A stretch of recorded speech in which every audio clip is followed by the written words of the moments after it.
Welcome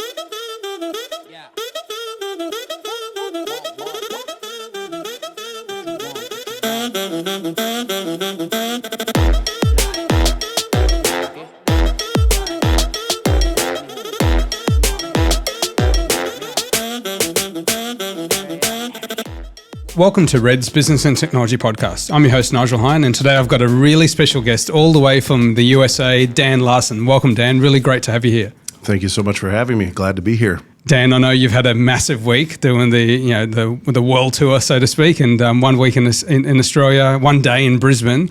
We're really privileged, the last session before you jump on the plane. For those who don't know Dan Larson and Arctic Wolf, can you give us a background about, what you've been doing, Dan, and what you're doing today? Yeah, sure thing. So I've been in cybersecurity for almost 20 years now. I've been at Arctic Wolf for 5 as their chief marketing officer. Before that, I was at CrowdStrike for 5 years as a VP of product marketing. And before that, I worked at McAfee for a long time, basically doing all of their new technologies and being more on the implementation solution architecture side. So long-time cyber guy, happy to be at Arctic Wolf now. Fantastic. And for the listeners and viewers that don't know Arctic Wolf, can you give the elevator pitch on what Arctic Wolf is, Dan? Yeah, sure thing. So Arctic Wolf is a solution provider that does security operations. So we really built the company on this idea that, cybersecurity has always had a number of technologies, and it seems like we keep adding new technologies and the problem doesn't go away. So our founders had a really bright idea that said maybe what we need to focus on is operationalizing the technologies. So we built a cloud-based open XDR platform, and we deliver our solutions on top of that. And we're probably most known for managed detection and response. And actually, we just did a big, exciting acquisition. We purchased Cylance, the endpoint security company, from BlackBerry. Oh, fantastic. Well, that was one of the questions I had, Dan. So can you elaborate a bit on why you did decide to do the acquisition of Cylance? Yeah, so we've been a company now for over 12 years. We've done a really good job building out this kind of vendor-neutral platform where we can ingest data from your infrastructure, your other cybersecurity tools, and then we deliver that with our concierge team, following what we call the security journey model. And we've been really focusing on detection and response. And we wanted to take the platform to the next level by adding native prevention technology on the endpoint. So Cylance was kind of a legendary technology brand that had really strong technology. They kind of struggled a little bit on the go-to-market side under BlackBerry, but now that we've kind of brought them home, to a proper cybersecurity company, I think we can have a lot of success together. And tell for the viewers more about how does that fit into the Arctic Wolf's overarching roadmap? We're constantly thinking about, our mission for our customers is to end cyber risk. And if you want to have the risk conversation, you have to talk about both reducing the likelihood of an incident and then also reducing the impact of an incident when it would occur. And so coming from our roots in detection and response, we're really good at reducing the impact after the incident occurs. But where the Cylance technology comes into play is that it really ups our ability to prevent the incident from occurring in the first place. So they come with really strong prevention technology. They've also really upped their game on the detection and response side of the house. So it's going to be core to our platform. And I think for the existing Arctic Wolf customers out there, we have 10,000 of them. One of the main questions we get is, okay, now that you have a native endpoint security solution, do I have to adopt it, right? Because we've prided ourselves for a long time on being flexible, not doing vendor lock-in, having this sort of vendor-neutral approach. And the answer is we're going to continue to do exactly that. If somebody wants to use our endpoint, that's fine. It's a great solution. It's very performant. I think they'll be very happy with it. But we are not going to do the vendor lock-in play. We're not going to force our customers to adopt our new endpoint security solution. So that's kind of the number one question I've been getting since the acquisition, and that is, it's there. We would be happy to compete for the business and have a really strong Arctic Wolf. We are sunsetting the Cylance brand, and it's now Aurora Endpoint Defense. But really, when it comes to the roadmap, we intend, or on the product strategy side, we intend to remain open. Fantastic. Yeah, well, that's one of the endearing qualities of Arctic Wolf, and why we've been a massive proponent of that in Australia. Endpoint in itself is ripe for disruption. So talk a bit about that. Yeah, this one is near and dear to my heart because I've been on the endpoint protection side of the house really since 2007. In my own personal journey, I started at McAfee, and that was a heck of a run from 2007 to 2014. If you go back and look at the Gartner Magic Quadrants, McAfee had this a really strong run. They were the leader in the Gartner Magic Quadrant. We thought we were so cool. Now fast forward 10 years, and that company doesn't even exist anymore. Yep. Right. So the endpoint market changes all the time. And if you just go back and kind of look at the analyst research, I'll just keep citing Gartner because it's top of mind for me. But it looked one way in 2014. You fast forward to 2018, and you have this whole swath of new players. Right. There's Carbon Black, there's Endgame, there's Cylance, there's CrowdStrike, and then if you look just a few years after that, their 2024 Magic Quadrant looks completely different. So it seems like every 5 years, this gets flipped upside down, or some new vendors emerge. And I think there is opportunity right now for disruption, because what we're hearing more and more from people is that the new tools tend to be very expensive, and it is no longer the case where like an outsized investment in endpoint security gets you outsized cybersecurity outcomes. Customers are frustrated by sort of the closed nature of the ecosystem, that vendor lock-in problem, depending on who you're working with. That can be a real problem. And then they're just too hard to use, especially here in Australia, where more of the businesses are in the mid-market or the SMB sector. These tools, they're just not usable, right? And people really struggle to get the outcome. And that's where we see opportunity. And that's, our plan of attack for disrupting the market is to solve those problems. Another question that intrigues me, Dan, is where are vendors falling short on their real ability to protect their customers? Can you talk a bit about that? Yeah, I can. I mean, I think having been in the industry a long time, working for a bunch of different vendors, I know everyone is they mean well, they're trying hard, they're working really hard, they're doing the best they can. But one thing that I think is kind of disappointing for the cybersecurity industry is the reluctance for the vendors to be held accountable. There's still very few vendors who are standing behind their solution with a warranty. And in every other industry, right, if you get a car, you get a warranty, right? You get a new cell phone, that comes with a warranty too. And it continues to be shocking to me that people would make these big investments in cybersecurity purchases and not have any financial recourse, back to the vendor that's providing the service for them. And that's something we're trying to change. Arctic Wolf already offers the biggest warranty in the industry. And there are other warranties out there, but the vendors make them, increasingly difficult to actually have the warranty pay out, or they have big minimums. You got to have thousands of endpoints to get the warranty. I think if I was a cybersecurity buyer, I would be incredibly disappointed by that. Yep. Right? It's like, you're making all these promises. Why aren't you willing to stand behind them? And that's one thing I'm really proud of, at Arctic Wolf, and I encourage other vendors to kind of step up their game in that regard. Oh, fantastic! Yeah, no, look, it's something, to your point. I love the fact that when you say, you go and buy a car or you go and buy a phone, you get a warranty. Like there are questions about, look, it's a piece of software or it's a piece of service. How do you back it? So you stand behind your product, which is true testament to the engineering, the passion, the desire to end cyber risk. I absolutely love it. Talk me through Arctic Wolf's security journey, and I guess how is it valuable? Why is it important to customers? Yeah, so we've traditionally been delivered as a service, and our kind of commitment to the customer is to help them build a more resilient infrastructure and to harden their security posture over time.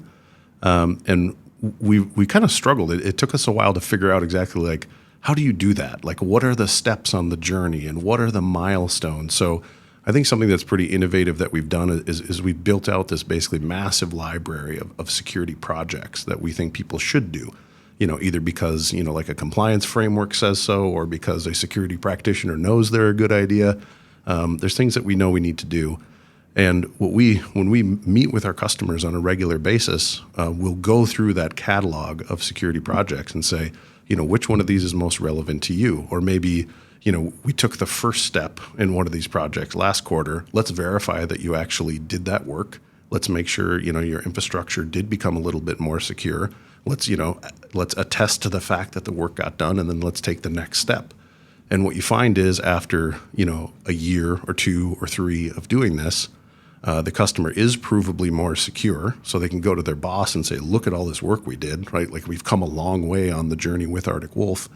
And what's on the cutting edge of this now is we're finding that as we make the customers more secure, we can use their progress on the journey as a form or as a way of attesting to their improved security posture, which then unlocks benefits for them, things like reductions in cyber insurance or, other kind of business resilience options. So the security journey for us is fundamental, right? We always say, like, security is not a destination, it's a journey. And if you're working with Arctic Wolf, we try to make it really predictable. And, when you have the success, when you complete the project, you should be able to bank the win and you should get something for it. Oh, fantastic. I love to hear that, Dan. So we talk about journey. Tell us about the M&A journey for the remainder of the year. Where do you see the industry, Arctic Wolf, what's happening in that M&A space? Yeah. So, I think you can look at our recent acquisition of Cylance, and it basically speaks to our strategy, which is we want to start having more native controls on our platform for attack surfaces, right? So obvious next candidates are things like cloud and identity, and we're always looking for other opportunities as well. But the core concept there is to keep adding the solutions that we know will really move the needle for customers, right? Like as threat actors move on, from kind of endpoint centric attacks and they start using identity a lot more now, that's a much more, impactful security control that would be, good to have natively on the platform. Fantastic. The Wolf Pack is hunting, looking for the next acquisition, how we can bolster and be better. So, Dan, look, absolute pleasure to have you here in Australia. Thank you for making the effort and time to come and visit us. And, we're proud as Red to be one of your partners here. And you guys have been, really admirable in protecting businesses and helping Aussies. That's what we're all about. Ending cyber risk is a big, hairy, audacious goal that we're passionately want to support you guys on achieving, in our lifetime. So. Well, thank you so much. And I'm grateful for you guys for being our first partner in Australia and being a great partner along the way. Thank you, Dan. Really appreciate it, mate. Thank you. Welcome to Red's Business and Technology Podcast. I'm your host, Nigel Heyn, and today I've got a really special guest all the way from the USA, Charlie from Arctic Wolf. Fantastic. Thank you so much for coming on board, Charlie. Can you introduce yourself to everyone about, where you've come from, what you're doing, what your role is at Arctic Wolf, please? Yeah. First of all, great to be here with you. Boy, it's a long story, but I'll try to make it short. I started probably 25, almost 30 years ago. I'm dating myself, with a systems integrator. That's a really long story, but typical systems integration work. Did kind of a jack of all trades, master of none. So I did everything from do inventory there to systems integration, to software implementations, to sales, to pre-sales, to post-sales, accounts receivable. Wow. It was a really small systems integrator, but it was a lot of fun. So that's where I got my start, and then moved to a medical software startup after that. Okay. Was a lot of fun. And then I went to EMC. So typical data storage, but as you know or don't know, EMC really had a huge storage portfolio. Obviously, VMware was in that portfolio, Documentum, RSA from a security perspective. So that's really where I started to broaden out my kind of my IT systems and security knowledge. But I was there for 12 years, 8 years as an individual contributor, and then 4 years as a leader. And that took me to ServiceNow. So I was at ServiceNow for 4.5 years as a sales consulting leader, and then over to Arctic Wolf, where I've been for the last 4 years. Oh, fantastic. And today, what's your role in Arctic Wolf, Charlie? Yeah, so today is Senior Vice President of our global sales engineering team on our acquisition side of the business. So I have all of our acquisition sales engineers for the globe. Oh, fantastic. Yeah. A question that lots of people are asked in the cyberspace, but I'm keen to hear your thoughts on it. What does making security work actually mean to you? It's a tall order. There's a lot of people that have been trying to make security work for a long time, and there's certainly no shortage of tools out there, but there is a shortage of talent, and I think I know there's a shortage of true security operations. So when you combine all those things, we think making security work is having a good security operations program in place to make your security effectively work for you.